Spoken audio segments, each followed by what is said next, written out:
keluarganya cukup itu di atas di atas tuh tempat adem nih. jadi hari ini. Dan sekarang ada lagi nih calon destinasi baru sebetulnya.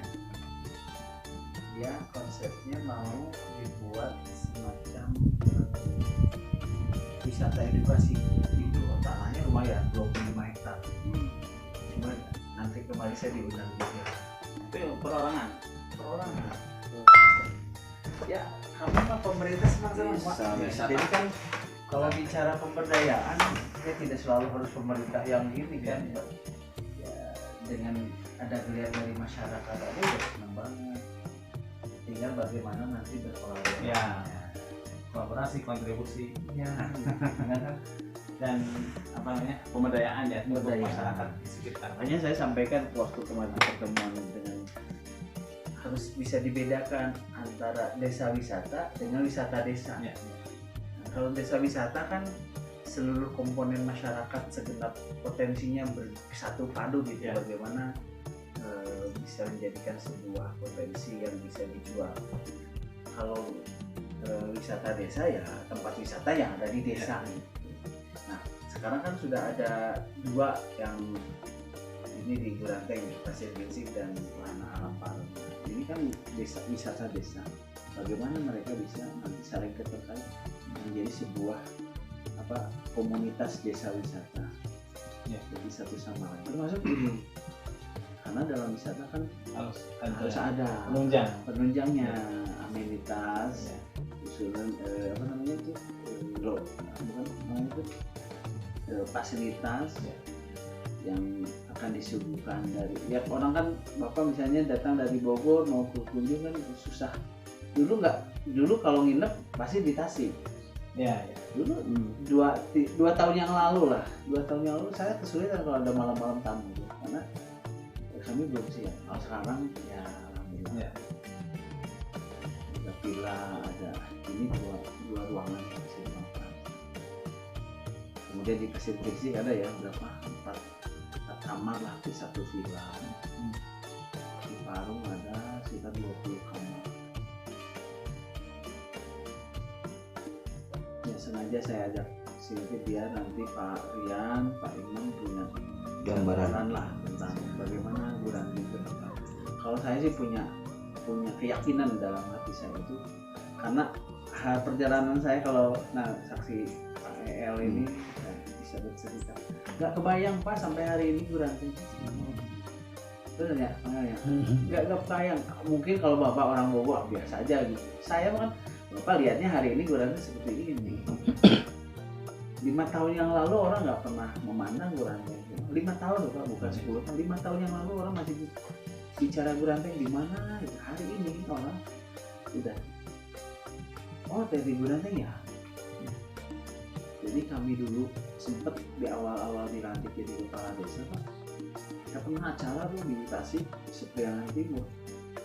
Saya pas ditanya di meja register itu Bapak dari mana?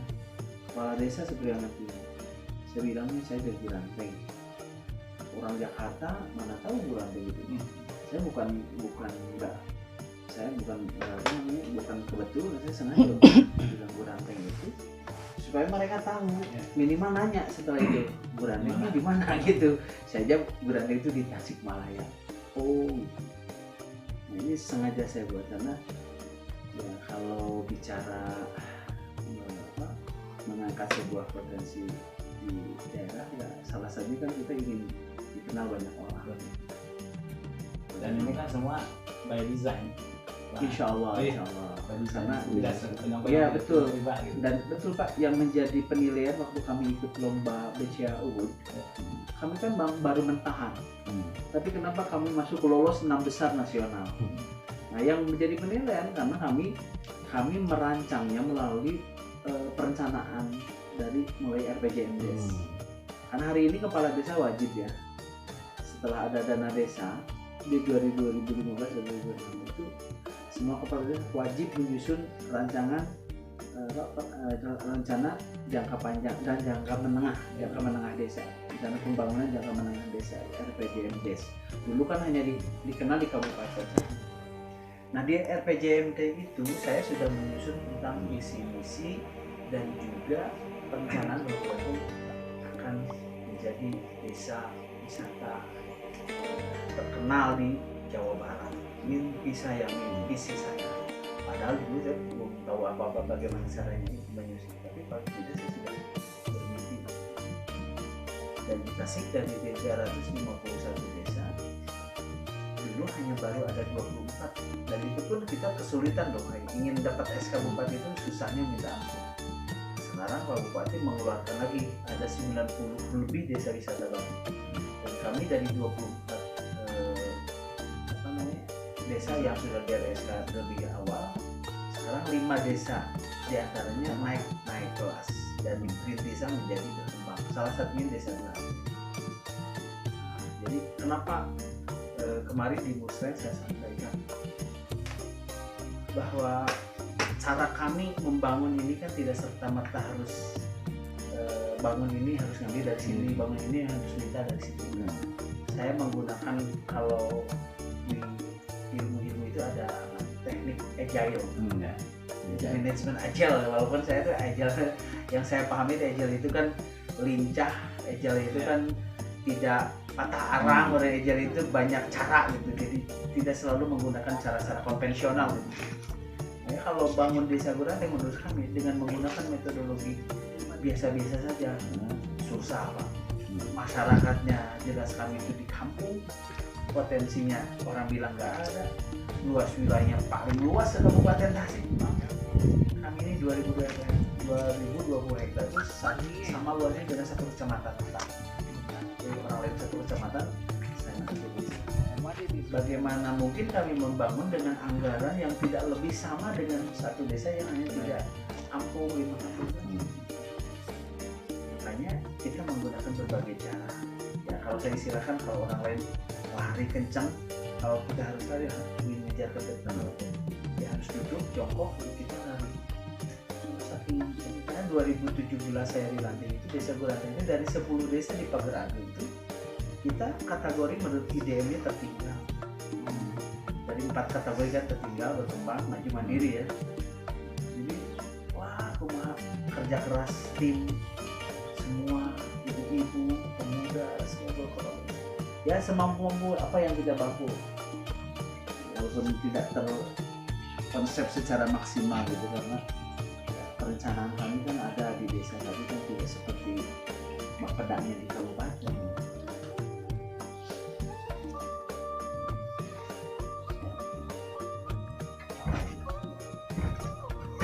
Oh, ngoling ya satu itu.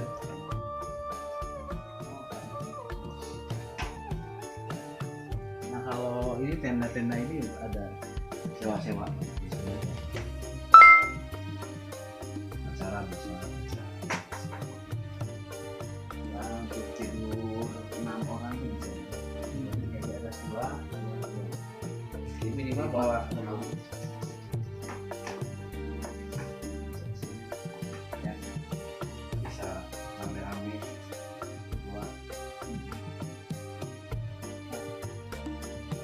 Jadi kalau tadi yang tadi untuk wisata Kampung Sapi kan itu mungkin hanya beberapa pertunjukan Pak, hanya merah misalnya gitu kan, ada acara apa gitu, tidak terlalu banyak. Bisa kita nanti diarahkan misalnya arahkan ke di atas kan ada outbound gitu ya, masalah tempat.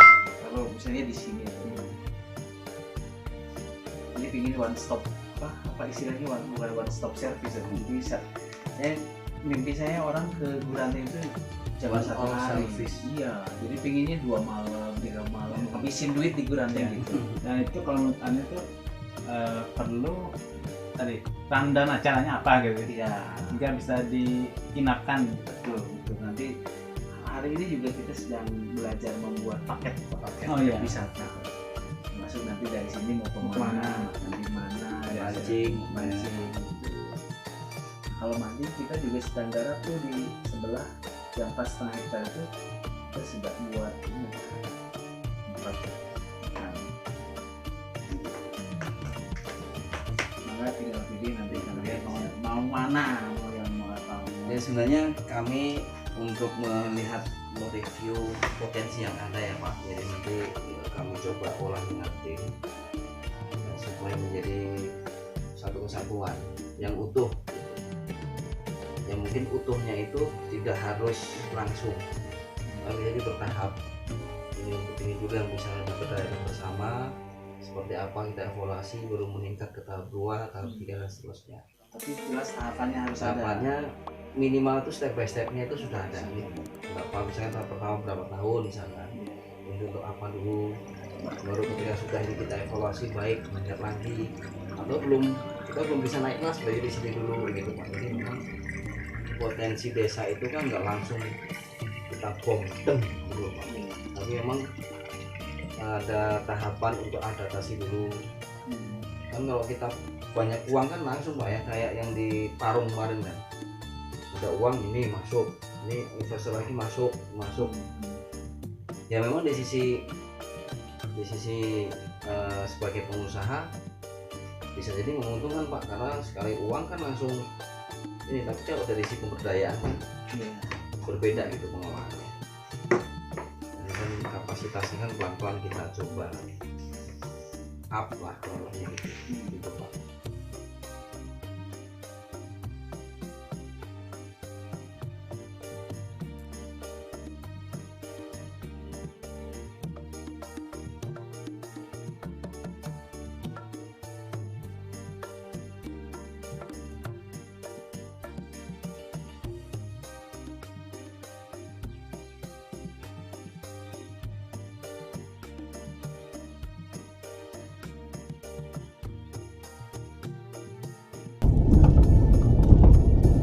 Ini guys perjalanan Bapak EL dari salah satu tempat penginapan di desa wisata Gulaku.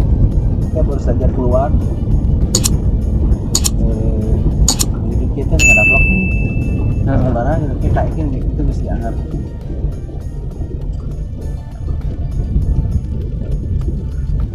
Bluetooth itu nih, gitu teh. Bluetoothnya. Ya nak, sinyal nak. Enggak. Yang wireless ya itu mah.